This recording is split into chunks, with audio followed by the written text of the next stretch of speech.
doesn't always agree. What I'm thinking inside.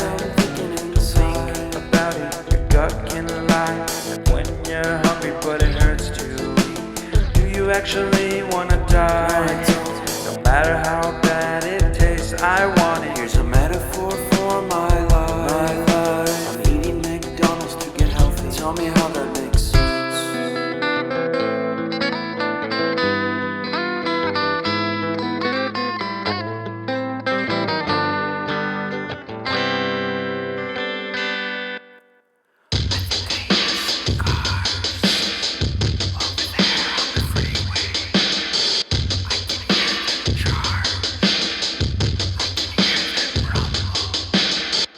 And I think I heard Bigfoot.